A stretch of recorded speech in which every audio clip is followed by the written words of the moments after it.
આજ રોજ 25/4/2024ના રોજ અમે આરટીઆઈ એક્ટિવિસ્ટના જાગૃત નાગરિકોના સમૂહ દ્વારા ગઈકાલે 24/4/2024ના રોજ સત્તાધારી પાર્ટી ભારતીય જનતા પાર્ટીના પ્રદેશ અધ્યક્ષની ઉપસ્થિતિમાં સ્વામિનારાયણ મંદિર ખાતે કાર્યકર્તા સંમેલનનું આયોજન કરવામાં આવેલું.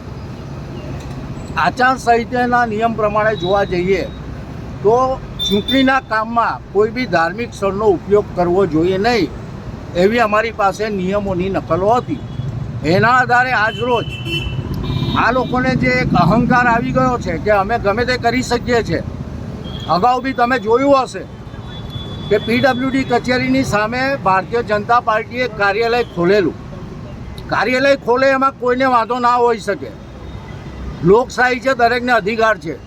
પણ જે રીતે કાર્યાલય ખોલેલું એક ગાળાનું કાર્યાલય હતું, પરંતુ એ શોપિંગ સેન્ટર ધમધમતું શોપિંગ સેન્ટર છે અને એનું પાર્કિંગનો આખો એરિયા બાપ દાદાની જાગીરો એમ કવર કરીને એ લોકોએ મનસ્વીપણું દાખવેલું. એના સંદર્ભમાં અમે કલેક્ટરશ્રી અને ચૂંટણી અધિકારીને વોટ્સએપ પર ફરિયાદ મૂકેલી કે આ રીતની કામગીરી થાય છે, જો આચારસંહિતાનો ભંગ થતો હોય તો આ પ્રક્રિયા દૂર કરવી, એવું અમારું અંગતપણે માનવું છે. અને ગણતરીના સમયમાં જ એ કાર્યાલયનું સવારે તો રિબિન કાપે છે ભારતીય જનતા પાર્ટીના સંસદના ઉમેદવારશ્રી અને સાથે ચૂંટાયેલા અન્ય અધિકારીઓની ઉપસ્થિતિમાં. અને 24 કલાકમાં ખબર નહીં કેવો ચમત્કાર થઈ ગયો કે આચારસંહિતાનો કડક અમલ થયો, એ અમે જાણતા નથી. પણ એ કાર્યાલય બીજે જ દિવસે ઉદ્ઘાટન કર્યા પછી 24 કલાકમાં હટાવી લેવું પડ્યું.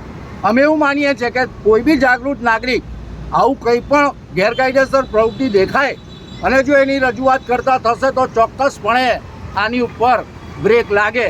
એવી જ પરિસ્થિતિ આજે અમને જણાતા અમે આજ રોજ આચારસંહિતા ભંગની ફરિયાદ લેખિતમાં જાગૃત નાગરિક અને આરટીઆઈ એક્ટિવિસ્ટની ટીમ દ્વારા કલેક્ટર સાહેબને કરી છે, જેઓ મુખ્ય ચૂંટણી અધિકારી છે ભરૂચના.